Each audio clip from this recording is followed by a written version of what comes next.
madaxweynaha dowlad goboleedka galmudug axmed cabdi kaariye qoorqoor ayaa ka qayb galay munaasabadda daafurka dhismaha wadada laamiga ah ee isku xirto magaalada dhuusamareeb ee caasimadda galmudug iyo deegaanka qaridhi taasi oo dhirirkeedu gaarayo 60 kilomitir madaxweynaha uu munaasabadda ka jeediyey khudbad oo ku muujiyey siday uga go'an tahay dowlad goboleedka galmudug horumarinta kaabayaasha dhaqaalaha gaar ahaan dhismaha wadooyinka oo lafdhabar u ah isku socodka bulshada iyo kobaca ganacsiga isagoo xuseyn mashruucani oo door weyn ka qaadan doono isku xirka deegaanada fududeynta socodka iyo sare u qaadista fursadaha horumarineed ee galmudug mashruuca dhismaha wadada dhuusamareeb iyo qaridhi ayaa waxaa maalgelinayo midowda Yurub waxaana munaasabadda daafurka mashruuca ka qayb galay safiirka midowda Yurub wasiirka howlaha guud iyo dib u dhiska dowladda federaalka Soomaaliya xildhibaano ka tirsan baarlamaanka federaalka Soomaaliya iyo mas'uuliyiin ka tirsan labada gole ee dowlad goboleedka galmudug waxaan rabaa inaan meel kasta oo la joogo dadka reer galmudug aan taas horumarka iyo dhismayaasha waaweyn ee isugu jira qaybaha kala duwan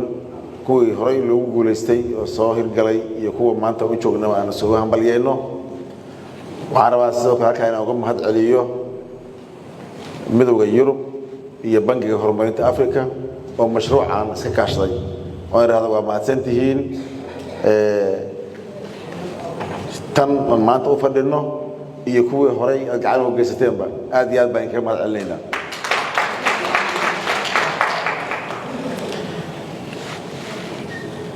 halkan maanta aan joogno waa runtii halkan laga wada xusay kaabayaasha dhaqaalaha oo hadda ay maantay aan u joogno mid ka mid ah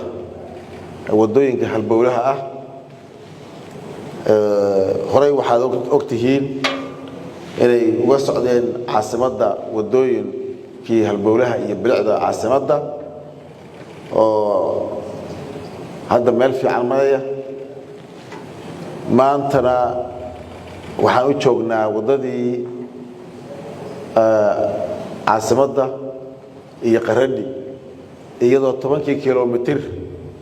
oo ka dhimaneen hadda sida wasiirku uu sheegay codsigeeda aan gudbinay oo la dhameystiri doono oo ay noqon doonto wadada caasimadda iyo cadaado insha Allah sidoo kale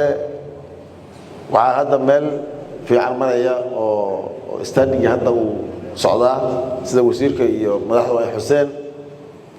mashruuci kale oo cadaado gaalkacyo wadada la gaarsiinayay 145 kilomitir jidkii ahaa iyo qaybtii kale jidka ee ka imaanaysay iyadana lagu talagalay Hobyo haddaba sida la xusay Hobyo Cabadwa oo runtii iyaduna ay tahay wado iyada oo jidadka oo dhan ay muhiim yihiin oo ay kaabayaasha dhaqaalaha ku ugu muhiimsanaa haddana ay jidkaasi yahay jidka mandaqada wadooyinka la soo gudbi doono oo ganacsiga iyo isu socodka iyo kala faa'iideysiga halbowle u ah in maanta intaas waxa dheer jidkii gaalkacyo alguula oo 100 kilomitir ahaa kaasoo ay u dhimanaan doono laamiga kaliya sida qorshuu yahay inkastoo hadda aan gudbinay iyadana codsi kale oo tan daba socda oo aan rabno in si isku mar ah la dhameystiro iyadana dilaa yiraahdo guul weyn oo la gaaray oo dadka reer galmudug ay soo gaareen oo muddo la sugayay inay maanta intaas oo mashaariic ah oo wadooyinkaas kaabayaasha dhaqaalaha ugu muhiimsan oo isu socodkii iyo ganacsigii iyo amnigii iyo badqabkii bulshada intaba u ah halbowle u ah noloshii oo dhan ay ku xiran tahay maanta ka la soo gaaro runtii sida hore meelo badan loo xusay waxaa lagu gaaray oo ugu muhiimsan waxay tahay xasiloonida siyaasadeed amni bulsho iyo inaan qaybo badan oo ka mid ah annagu laftigeedu aynaan meel fadhiinaan reer galmudug isku tashin aan samaynay ay maanta guushaas weyn u gaaray waxaan leenahay mar kale way isku wada hambalyeeynaa way isku bogaadinaynaa waxaan rabnaa inaan raahno inta dhibanna ama meelaha dhibanna waa wada gaaraynaa insha Allah waxaan rabnaa inaan raahno kambaniyadii ku guuleystay mashruucan ama dhismaha jidkan iyagana waxaan leenahay shaqadiina sidii la idinku talagalay waqtigii loo qabtay sidii loo qorsheeyay ayaan rajaynayaa inaad u gudataan oo aynan ka dib dhicin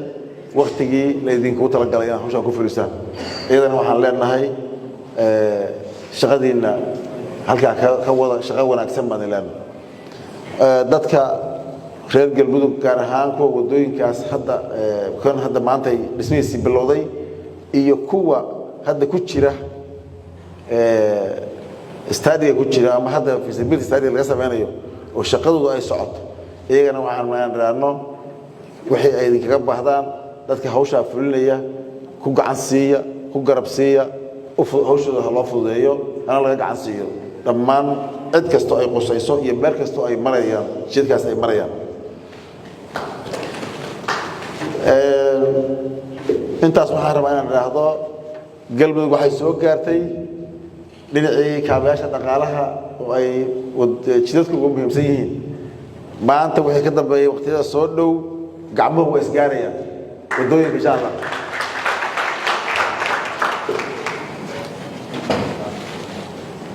intaas kadib waxaan rabaa halkan inaan yar iyadana aan shaha mawduucan la socon aan ka xuso wadanka guud ahaan Soomaaliya abaaro ba'an oo runtii aad iyo aad u dhibaato badan baa ka jira galmudugna ay kala mid tahay abaarahaas dadka waxaan rabaa inaan idhaahdo dadka ilaahay wax siiyey ganacsatada iyo cid kasta oo xili karta in dadka dhibaatadaasi ku habsatay abaaraha ay iskaalmeeyaan oo dadka la kaalmeeyo iyadoo weliba ay tahay bishii Ramadaan in meel walba si walba oo lagu gudbi karo oo lagu gaarsiin karo dadka loo gurmado si guud iyo si gaargaaraba ayaan leenahay alla barigana la badiyo ilaahay baa deeqaye dadka ku filan binaadam waxba weyn ma tari kare alla barigana la badiyo in ilaahay na siiyo roob aan uga baxno abaarta taasna waxaan rabaa inaan intaas aan ilaahdo